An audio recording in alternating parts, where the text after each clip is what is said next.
Hello বন্ধুরা, good morning. এই দেখো সকাল সকাল ফ্রেশ হয়ে চলে এসেছি কিচেনে আজকে ব্রেকফাস্ট বানাতে। তো তোমরা দেখতে থাকো আমি কি বানাই আজকে ব্রেকফাস্টে। তো আজকে ব্রেকফাস্টে বানাচ্ছি হলো এই যে নিয়ে নিয়েছি আটা, তার মধ্যে নিয়েছি বাসি ডাল, রাত্রের বেঁচে যাওয়া ডাল। তো সেটার মধ্যে পেঁয়াজ দিয়ে দিছি, পেঁয়াজ, লবণ আর অল্প দিব কী বলে লঙ্কার গুঁড়া আর জোয়ান। এটার মধ্যে কাঁচা লঙ্কাও দেওয়া যায়, ধনেপাতাও দেওয়া যায়, কিন্তু যেহেতু বাচ্চা খাবে তো কাঁচা লঙ্কাটা আমি দিলাম না। তোমরা চাইলে দিতে পারো। এই যে জোয়ান দিয়ে দিলাম, দিয়ে এটাকে ভালো করে মেখে নিতে হবে। এটার মধ্যে না জল দেওয়া যাবে না। ওই যে ডালটা সাইডে রেখে দিয়েছি আমি, সেটাই অল্প অল্প করে প্রয়োজন পড়লে অল্প অল্প করে দেব, দিয়ে তারপরে এই আটাটাকে মেখে নেব, যেরকম করে আটা মাখে আর কি। লবণটা অনেক কম দিতে হবে, কারণ ডালের মধ্যে লবণ থাকে, যেহেতু এটা বাসি ডাল, রাত্রের বেঁচে যাওয়া ডাল, তো এটার মধ্যে লবণটা কম থাকে, লবণ দেওয়া থাকে, তো এই জন্য লবণটা সেরকম বেশি দিতে হয় না, অল্প দিলেই হবে। তো এই যে দেখো এরকম করে মেখে নিতে হবে, কিন্তু এটাতে একদমই জল দেওয়া যাবে না। এই যে দেওয়া মাখা হয়ে গেছে আমার। তারপর তাওয়া বসিয়ে, তাওয়াটা যে গরম করতে বসিয়ে দিয়েছি। সকালবেলা একটা ছোট্ট পরোটি বানায় না, ছেলেকে একবার খাইয়ে দিয়েছিলাম, ও রাত্রে ঠিকমতো খায় নাই, তোর খিদে লেগে গেছিলো, সকালে খাইয়ে দিয়েছিলাম একটা ছোটো পরোটি বানিয়ে, এমনি পরোটি। তো এটাই যে এখন বানাচ্ছি, যে ভেতরে একটু ঘি লাগিয়ে নিচ্ছি। একটু ঘি লাগালে কী হয়, ভেতরটা না নরম হয়, আর যেটা বাইরেরটা একটু মানে কড়কড়া হয়, খেতে ভালো লাগে আর কি। তো এই জন্য দেখো ঘি লাগিয়ে এই যে আস্তে আস্তে বেলতে লাগবে। এটা তো আমি একটু স্পিডে দিয়ে রাখছি, তো এর জন্য মনে হচ্ছে না, বোঝা যাচ্ছে না, কিন্তু খুব হালকা হাতে বেলতে হবে, নাহলে নিচে কিন্তু লেগে যাবে এটা। তো এই যে দেখো এটাকে দিয়ে দিলাম। এখন আর একটা বেলে নিব সাথে, আর এটা হতে থাকুক। আর এটা খেতে না এত টেস্টি হয়, এত টেস্টি হয়, তোমরাও বাড়িতে বানিয়ে ট্রাই করো রেসিপিটি। দেখো যদি ভালো লাগে, রাতে সবারই অনেক দিন কোনো দিন আমাদের ডাল বেঁচে যায় রাত্রেবেলা, তো বাসি ডালটা হয়তো কোনো সময় খাওয়া হয়, কোনো সময় হয় না। তো এরকম বাসি ডাল বেঁচে গেলে, তো সেই ডালটা, রাতের ডালটাকে এইভাবে বানিয়ে খাওয়া হয়, সেটা যে কোনো ডাল হতে পারে। এই যে ঘি লাগিয়ে নিলাম। তো এই ডালটা না ছিল হলো তোমার মুগ ডাল আর মুসুরির ডাল মেশানো ছিল। তো এই যে দেখো এই যে বানিয়ে নিচ্ছি। এটা অ্যাকচুয়ালি মুগ ডাল মুসুর ডাল, এটা একদিন আগের না, এটা আমার 2 দিনের ফ্রিজে ছিল, রাত্রে না, একদিন আগের। এটা মনে হয় শুক্রবারের ডাল ছিল, এটা আমি রবিবার দিন বানাচ্ছিলাম। তো এই যে দেখো এরকম করে না, দেখো কত সুন্দর করে একদম কারারা করে, বাইরেটা কারারা আর ভেতরটা নরম হবে, খেতে খুব টেস্টি হয়। পেঁয়াজ একটু বেশি করে দিতে লাগে, কাঁচা লঙ্কা, ধনেপাতা তোমরা দিতেই পারো।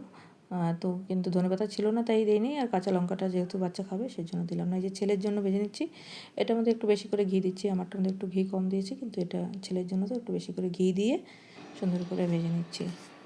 হ্যালো বন্ধুরা, তো গুড মর্নিং। তোমরা কেমন আছো? আশা করি তোমরা ভালো আছো, আমিও ভালো আছি। তো প্রতিদিনের মতো চলে এসেছি তোমাদের সামনে আজকে ব্রেকফাস্ট নিয়ে। তো আজকে ব্রেকফাস্টে আছে হলো ডালের পরোটা। কালকে বেঁচে যাওয়া ডাল দিয়ে বানিয়েছি। পরোটাটা আমি কী করে বানিয়েছি সেটা তোমরা ভিডিওর মাঝখানে দেখতে পাবে, আর যদি ভালো লাগে তাহলে তোমরা বাড়িতে ট্রাই করো। তো আমি এখন ব্রেকফাস্ট করে নিই, আবার দেখা হচ্ছে কিছুক্ষণ বাদে। এই যে দেখো তোমরা দেখতে পাচ্ছ, দুপুরবেলা আমি বানিয়েছিলাম মটর মাশরুম মশলা বানিয়েছিলাম, এটা দিয়ে মটর আর মাশরুম দিয়ে বানিয়েছিলাম, খুব টেস্টি হয় খেতে। দুপুরবেলা তো রান্না আমি সেরকম শেয়ার করি নাই, তো এটা যখন বানাচ্ছিলাম তো এটা তোমাদেরকে একটু দেখিয়ে দিলাম, তোমরাও বাড়িতে ট্রাই করতে পারবে। এই রেসিপিটা আমার শর্ট ভিডিওতে দেওয়া আছে, তো তোমরা দেখে নিও সেখানে গিয়ে, তো কেমন হয় তোমরা খেয়ে বলো।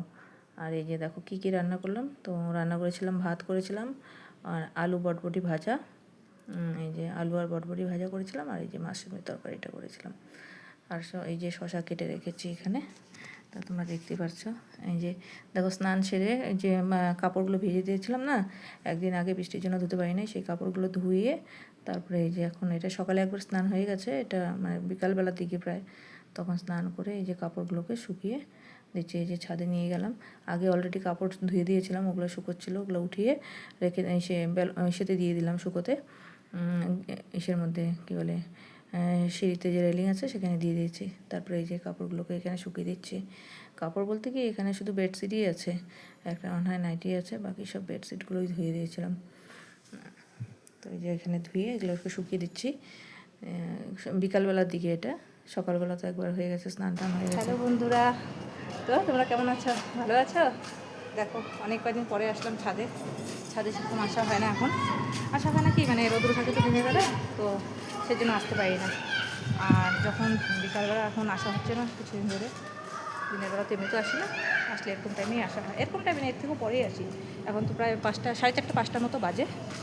আর আমি এখনই স্নান করে আসলাম, সকালে স্নান হয়ে গেছিলো একবার, কিন্তু এই যে এত এত কাপড় ছিল আজকে, কাপড় ধোয়ার অনেক, এগুলো না আমি কালকে ভিজিয়ে দিয়েছিলাম। আর যখনই আমি কাপড় ভিজাই তারপর কিছুক্ষণ পরে মুষলধারে বৃষ্টি নামে। তারপরে তো মুষলধারে বৃষ্টি হওয়ার পর তো সেই কাপড় আমি আর ধুতেও পারলাম না, শুকোতেও পারলাম না, ওভাবেই রাখা ছিল। জানো তো, কাপড় ভিজে রাখলে না এত বাজে স্মেল বার হয় না। তারপর সেই কাপড়গুলোকে আজকে আবার সকালবেলা সেই জলটা চেঞ্জ করে আবার নতুন করে আবার সার্ফ দিয়ে ভালো করে ভিজিয়ে রাখছি। তারপরে এখন এগুলো ধুয়ে স্নান করলাম। ছোটো ছোটো কাপড় সকালবেলা ধোয়া হয়েছে, আজকে সারাদিন কাপড়ই ধোয়া হয়েছে, অনেক কাপড় ধোয়া হয়েছে। সকালবেলা কাপড়গুলো ধুয়ে ওগুলো শুকিয়ে দিয়েছিলাম, ওগুলো 70% শুকিয়ে গেছে, তো ওগুলো উঠায় তারপরে যে দিয়ে আসলাম নিচে রেলিংয়ের মধ্যে দিয়ে দিলাম শুকাতে, ওগুলো শুকিয়ে যাবে। আর এগুলো না এখন হাওয়া চলছে বাইরে, এগুলো শুকিয়ে যাবে কাপড়। অনেকগুলো বেডশিট ধুয়ে দিতে হচ্ছে আজকে, জমেছিল।